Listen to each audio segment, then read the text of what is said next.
Laras tidak pernah menduga bahwa kehidupan normalnya akan berubah menjadi catatan panjang tentang kengerian. Semua bermula di rumah neneknya, sebuah bangunan tua dengan dinding yang retak, kayu kusen lapuk, dan jendela yang selalu berderit meski angin tak berhembus. Rumah itu terletak di ujung komplek lama, jauh dari keramaian, seakan terisolasi dari dunia luar. Di sanalah Ardi, adik laki-lakinya, memilih tinggal untuk menemaninya setiap hari. Laras sendiri tinggal di seberang komplek, namun sering datang untuk makan bersama atau sekadar berbincang. Awalnya, keanehan yang mereka rasakan masih bisa dianggap sepele. Gelas di meja bergetar tanpa sebab, pintu kamar diketuk dari luar saat semua orang sedang berkumpul di ruang tengah, atau tirai yang bergerak meski jendela tertutup rapat. Laras selalu mencari alasan logis. Ia mengecek media sosial setiap kali ada getaran kecil, memastikan tidak ada gempa. Ia juga menuduh anak-anak sepupu yang usil sebagai penyebab suara ketukan. Namun, semakin lama, Ardi merasakan sesuatu yang jauh lebih serius. Suatu malam, Ardi memanggil Laras dengan wajah pucat. Ia mengatakan bahwa rumah itu sudah tidak beres. Laras bertanya apa maksudnya.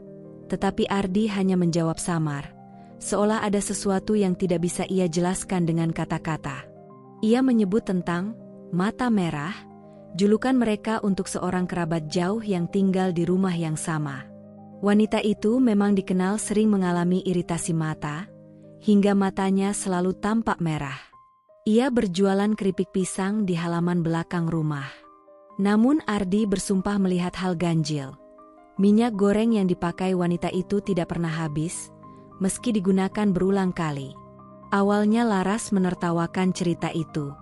Menurutnya, minyak jelas akan berkurang bila digunakan, kecuali ditambah terus. Tetapi Ardi yakin ada yang aneh. Demi membuktikan, Laras memutuskan untuk menginap di rumah nenek malam itu. Dari dini hari hingga pagi, ia mengamati wanita bermata merah itu menggoreng pisang tanpa henti. Minyak dalam wajan tetap penuh. Laras mulai merasakan bulu kuduknya berdiri, namun masih berusaha berpikir logis.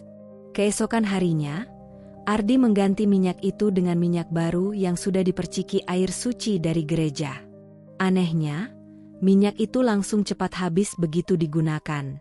Dari sana, mereka mulai percaya bahwa ada sesuatu yang lebih dari sekadar kebiasaan aneh. Mereka tidak berani menuduh sekarater buka, tetapi keduanya sepaka untuk berhati-hati. Malam-malam berikutnya semakin ganjil. Mereka menginap bersama sepupu lain di kamar belakang, kamar yang dikenal paling angker di rumah itu. Pintu kamar rusak, gagangnya bolong, dan setiap malam terdengar ketukan pelan di sana. Salah satu sepupu melihat sepasang mata mengintip dari lubang pintu, tetapi saat dibuka, tidak ada seorang pun di luar. Laras merasakan kegelisahan yang tak bisa dijelaskan. Puncaknya terjadi menjelang subuh. Tiba-tiba, Laras, Ardi, dan seorang tante sambung bernama Bu Ratna, muntah bersamaan. Dari mulu mereka keluar banda menjijikan, telur buzukutu, diserte darah segar. Bau busuknya menusuk hidung, membuat ruangan seperti tercekik udara mati. Laras hampir pingsan saat melihat isi mulutnya sendiri. Ketika telur itu dipecahkan, isinya hanyalah busa hitam berbau menyengat. Bagi Laras, kejadian itu adalah titik di mana segala logika runtuh. Ia tidak lagi bisa menuduh angin atau gempa. Tidak ada penjelasan medis yang masuk akal. Bu Ratna menangis histeris, sementara Ardi hanya terdiam dengan wajah penuh teror. Mereka semua tahu, sesuatu yang jahat telah masuk ke dalam hidup mereka. Sejak saat itu, Laras mulai sering merasakan demam mendadak. Tubuhnya panas hingga menyentuh angka 42 derajat. Keringat dingin membasahi seluruh tubuh, seolah ada sesuatu yang bersemayam di dalam dirinya. Ardi panik dan mendesak agar mereka mencari pertolongan. Namun bukan pendeta atau pemuka agama yang datang, melainkan seseorang dari lingkaran pertemanan Ardi. Pemuda itu memperkenalkan dirinya sebagai pemimpin kelompok orang muda gereja. Ia bertubuh besar, gerak-geriknya teatrikal, suaranya bergetar seolah menirukan orang kesurupan. Ia mengaku bisa melihat energi gelap di sekitar Laras. Ia bahkan menggali tanah di halaman dan menemukan sebuah keris kecil yang terkubur di sana. Laras curiga benda itu sudah ditanam sebelumnya, namun ia terlalu lemah untuk membantah. Sejak pertemuan itu, mereka seolah semakin jauh masuk ke dalam lingkaran yang tak bisa mereka kendalikan. Malam berikutnya, seekor biawak besar tiba-tiba muncul di halaman belakang rumah, seolah sesuai dengan ramalan pemuda itu. Tak lama, mereka juga menemukan telur ular piton tertanam di tanah. Semua tanda-tanda itu semakin menjerat mereka pada keyakinan bahwa sesuatu yang jauh lebih besar sedang bermain. Laras ingin percaya pada iman dan doa. Ia ingin kembali pada gereja, pada penghiburan sederhana dari firman. Tetapi Ardi semakin dalam mengikuti kelompok baru itu. Ia percaya bahwa pemimpin mereka bisa menyelamatkan mereka dari kutukan yang sudah menimpa. Laras hanya bisa mengikuti, takut meninggalkan adiknya sendirian. Namun di dalam hati, ia tahu mereka sedang berjalan di jalan yang salah. Jalan yang dipnui jebakan, tipudaya, dan keglapan yang semakin peka. Dan semakin lama mereka bertahan, semakin sulit untuk kembali. Di malam sunyi, ketika Laras terjaga karena demam, ia mendengar bisikan dari balik dinding. Bisikan itu bukan bahasa yang ia kenal. Suaranya lirih, namun menusuk telinga seperti sembilu. Ia même Jean Kamata, berdoa dalamati, berharap semua hanya la main piburuk. Tapi setiap kali ia membuka mata, bayangan hitam melintas di sudut kamar, menatapnya dengan mata merah menyala. Di titik itu, Laras akhirnya mengerti. Apa yang datang pada mereka bukan sekadar ganggang kesil. Bukan sekadar rumah tua yang menyeramkan. Ini adalah sesuatu yang jauh lebih jahat. Sesuatu yang bisa menelan nyawa jika mereka tak berhati-hati. Dan di antara semua rasa takut itu, ada satu firasat yang terus menghantui pikirannya. Adiknya, Ardi, mungkin tidak akan pernah bisa keluar dari lingkaran kegelapan ini. Hari-hari berikutnya menjadi mimpi buruk bagi Laras. Tubuhnya lemah, tidur tidak pernah nyenyak, dan setiap malam ia mendengar suara-suara yang tidak dimengerti. Kadang berupa bisikan asing, kadang seperti suara seseorang memanggil namanya. Ardi, adiknya, justru semakin larut dalam kelompok yang dipimpin pemuda gemuk itu, yang mereka sebut ketua. Setiap kali Laras menolak ikut, Ardi memaksa dengan alasan bahwa hanya ketua yang mampu menyelamatkan mereka. Suatu sore, Ardi mengajak Laras ke sebuah tempat bernama Katulampa, sebuah bendungan tua di pinggiran kota. Menurut ketua, di sanalah Laras harus dibersihkan. Laras awalnya menolak, namun akhirnya menyerah karena tidak ingin meninggalkan adiknya sendiri. Mereka berangkat bersama 10 pemuda lain yang semuanya laki-laki. Dari awal perjalanan, Laras merasa tidak nyaman. Energi mereka berbeda, tatapan mereka aneh, dan yang paling membuatnya ngeri. Semua orang di sana menatap Ardi dengan cara yang sulit dijelaskan. Seakan ia adalah pusat perhatian yang lebih dari sekadar teman. Sesampainya di bendungan, ritual dimulai. Mereka menyematkan rosario di tangan Laras, membaca doa dengan campuran bahasa asing yang tidak ia pahami. Laras berusaha mengikuti, namun di dalam hati ia hanya berdoa dengan cara yang ia tahu. Doa sederhana yang diajarkan sejak kecil. Air bendungan dipercikan ke tubuhnya, dingin menusuk hingga ke tulang. Ketua menutup matanya dengan kain hitam dan berbisik bahwa kegelapan yang bersarang di dalamnya akan keluar malam itu juga. Namun tidak ada yang terjadi. Laras hanya merasa pusing, tubuhnya lemas, dan pandangan kabur. Saat kain penutup dibuka, ketua menepuk pundaknya dengan puas, seolah ritual berhasil. Semua orang bersorak, Ardi tersenyum lega. Laras tidak ingin merusak kebahagiaan itu. Meski di dalam hatinya ia tahu, semua hanyalah sandiwara. Setelah ritual itu, Memang tidak ada kejadian besar untuk beberapa bulan.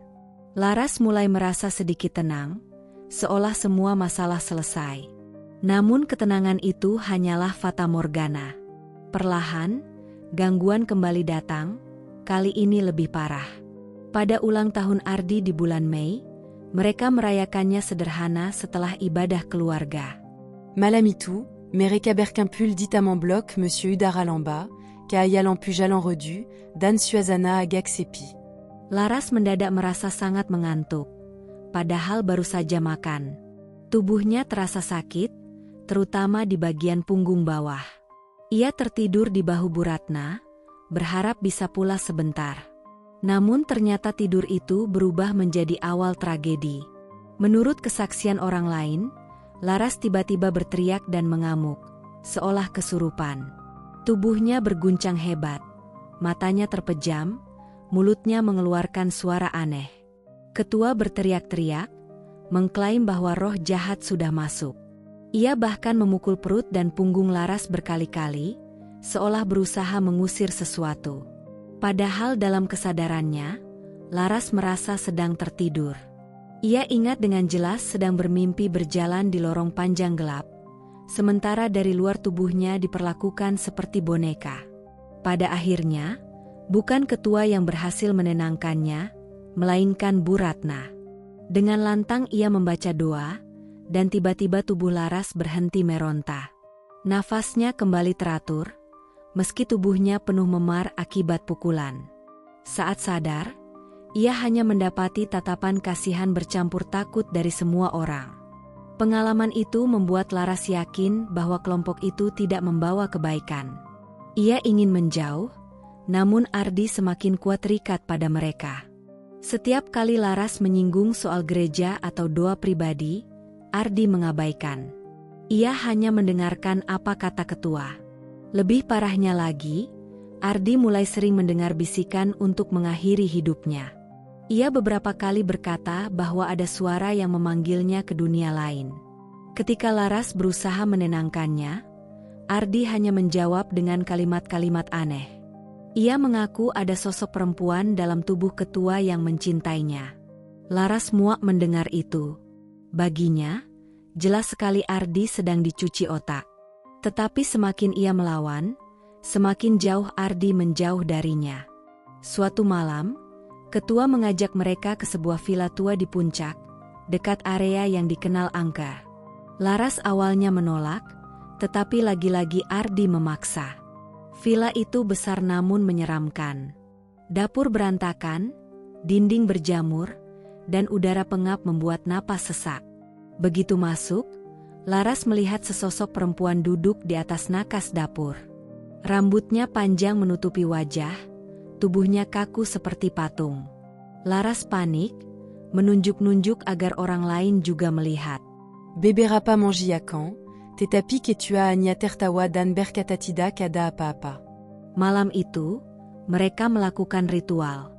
Laras dikelilingi bunga kantil dan melati, lalu dipakaikan rosario yang berat. Lagu Lengser Wengi diputar dari ponsel, membuat suasana semakin mencekam. Ketua berkata karena Laras tidak mengikuti syarat 7 hari sebelumnya, maka ia harus dieksekusi pertama. Kata eksekusi membuat darah Laras berdesir dingin, namun ia terlalu lelah untuk melawan. Saat ritual berlangsung, rosario di lehernya tiba-tiba putus. Manik-manik berserakan di lantai. Ketua berteriak bahwa roh jahat sudah hadir, lalu mendorong Laras hingga terjatuh.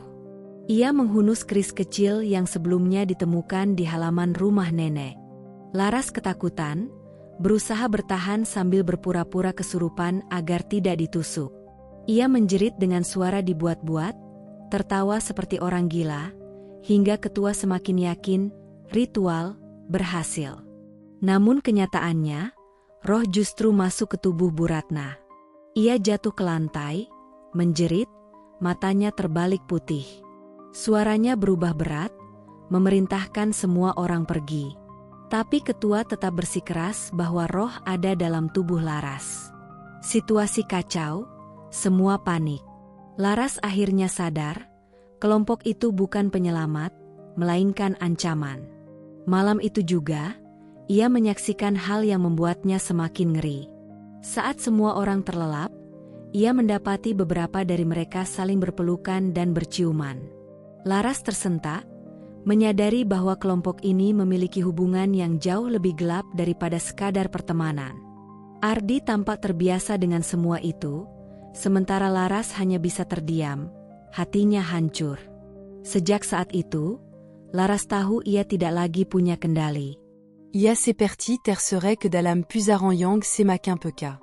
Dan di balik semua keanehan itu, ada firasat yang kian menguat, sesuatu yang buruk akan menimpa Ardi, sesuatu yang tidak bisa dicegah hanya dengan doa biasa. Setelah ritual di villa, Laras tidak lagi memandang kelompok itu sama. Ia menyadari semuanya hanyalah permainan berbahaya, namun sayangnya Ardi semakin dalam terjebak. Ia percaya penuh pada ketua, bahkan mulai menolak nasihat keluarganya sendiri. Laras merasa kehilangan adiknya sedikit demi sedikit, seolah sosok yang ia kenal telah direnggut oleh bayangan gelap. Hari-hari berjalan semakin berat. Laras mencoba kembali mendekatkan diri ke gereja, mencari penguatan iman. Doa dan perjamuan membuatnya lebih tenang. Namun Ardi justru semakin sering mengeluh mendengar suara-suara bisikan. Ia berkata ada yang memanggilnya, kadang dengan nada lembut, kadang mengancam agar ia menyerahkan hidupnya. Laras mendengarkan dengan hati remuk. Konflik memuncak saat Ardi meminta Laras menemaninya lagi ke lokasi yang sama. Ketua menyebut bahwa roh yang menghantui berasal dari taman tempat Laras pernah kesurupan. Mereka harus melakukan serangkaian ritual Jawa bernama Ngulung Ijo. 7 hari penuh pantangan, tidak boleh mandi, tidak boleh makan nasi putih, hanya nasi kuning, dan di hari kelima harus menanam uang Rp1.000.000 di tanah kosong.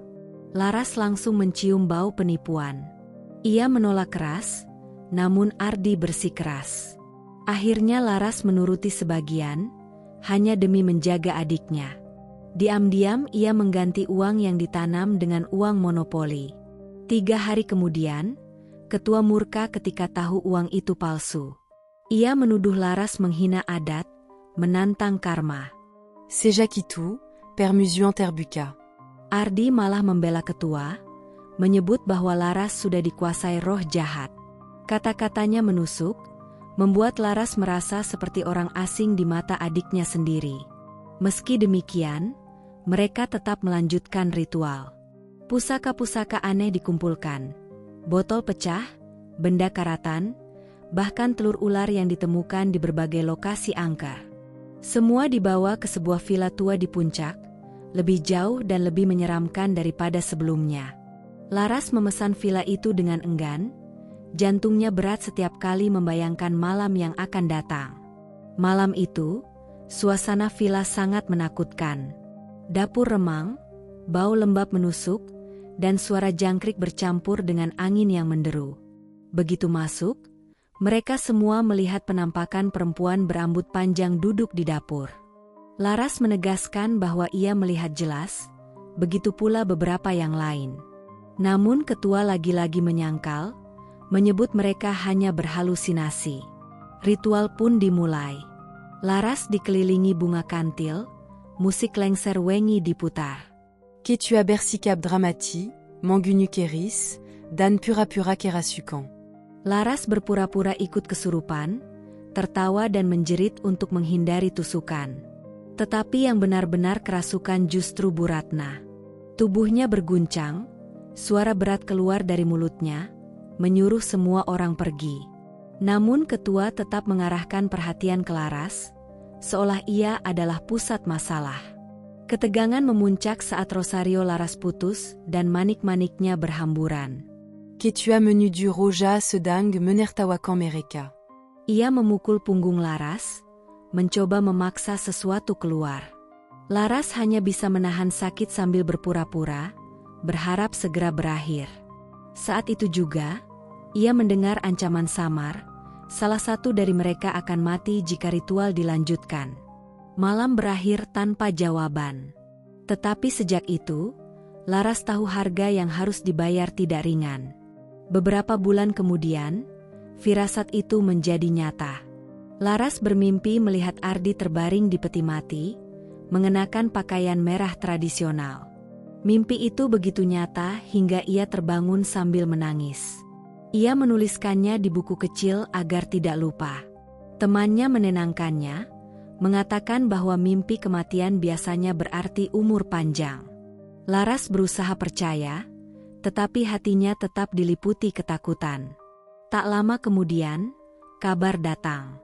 Ardi dilarikan ke rumah sakit dalam keadaan kejang. Dokter tidak menemukan penyebab jelas. Operasi dilakukan 2 kali namun hasil nihil. Laras terpukul, merasa semua ini akibat ritual-ritual gelap yang mereka ikuti. Ia menjaga Ardi di ruang ICU, menggenggam tangannya, berbicara meski tahu adiknya tak bisa menjawab. Air mata Ardi menetes, membuktikan bahwa ia mendengar meski terbaring koma. Hari-hari di rumah sakit adalah siksaan.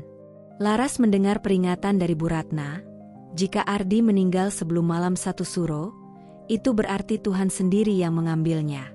Jika ia bertahan, berarti ada kesempatan kedua. Namun pada tanggal 6, sehari sebelum malam itu, Ardi menghembuskan napas terakhir. Laras terpukul, menyesal tak mampu menyelamatkan. Kata-kata terakhir yang ia bisikkan adalah permohonan maaf, berharap mereka sempat berdamai.